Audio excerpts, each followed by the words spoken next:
Assets के revaluation की कहानी शुरुआत से आखिरी तक की आओ पूरा समझते हैं। तो देखिए क्लास 11th में हमने पढ़ा था कि आमतौर पे कभी भी आप एसेट्स को रिवैल्यू नहीं करेंगे, इवन उसकी मार्केट में वैल्यू अप एंड डाउन अगर होगी तो उसको बिल्कुल कंसीडर नहीं करेंगे। ये पढ़ा था क्लास 11th में। लेकिन क्लास 11th में ही हमने पढ़ा था कि ऐसा हम नॉर्मल स्थितियों में करते हैं कि कभी भी मार्केट वैल्यू को कंसीडर नहीं करते।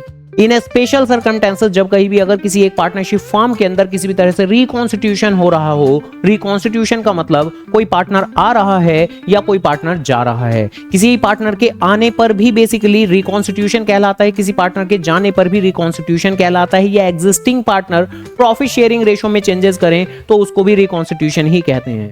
और रिकॉन्स्टिट्यूशन एक बड़ा सा बदलाव एक पार्टनरशिप फॉर्म में, तो ऐसे में पार्टनर लोग जरूर चाहेंगे कि एसेट्स की मार्केट वैल्यू में अगर कोई भी अप एंड डाउन हुए हैं तो उनको जरूर कंसीडर किया जाए, क्योंकि ऐसी सिचुएशन में जो भी फायदा या नुकसान हुआ होगा एसेट की मार्केट वैल्यू में चेंजेस से, तो उसका बेनिफिट पुराने पार्टनर को पुराने तरीके से जरूर हम देके चले, जिससे कि नई बातें आसानी से सेटल हो सकें। तो देखिए करंट क्वेश्चन बेसिकली किस बारे में है, तो जरा आराम से मेरे बाबू देखिएगा। वो है आपके रिवैल्यूएशन के बारे में, रिवैल्यूएशन ऑफ एसेट्स के बारे में। कह रहे हैं रिवैल्यूएशन जो हम करते हैं at the time of constitution, reconstitution, ये बहुत जरूरी होता है, काफी ज्यादा जरूरी होता है, क्योंकि उनकी जो प्रेजेंट वैल्यू है, प्रेजेंट वैल्यू मतलब प्रेजेंट में जो उनकी मार्केट वैल्यूएशन है, प्रेजेंट मार्केट वैल्यूएशन है, वो हो सकता है कि आपकी डिफरेंट हो रही हो, थोड़ा अलग हो रही हो जो उनकी पास्ट वैल्यू है। अब देखिए पास्ट वैल्यू जिसको कि अच्छे वर्ड्स में हम अपनी अकाउंटिंग के अंदर हिस्टोरिकल वैल्यू भी कहते हैं, हिस्टोरिकल वैल्यू भी कहते हैं, जिसको हम अपनी बुक्स के अंदर बुक वैल्यू पुकारते हैं। तो जिस वैल्यू पर आपने एसेट को परचेज किया होगा, जो उसकी हिस्टोरिक वैल्यू होगी, पास्ट वैल्यू होगी, जो उसकी बुक वैल्यू होगी,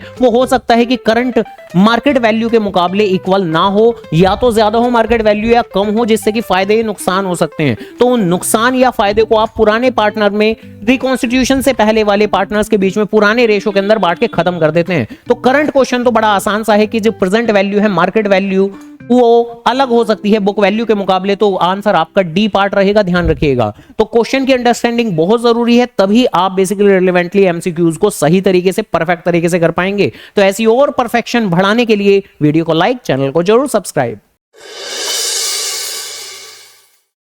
तो करना, करो ना भाई, क्यों नहीं कर रहे? आप कहाँ थे ज्ञानी बाबा?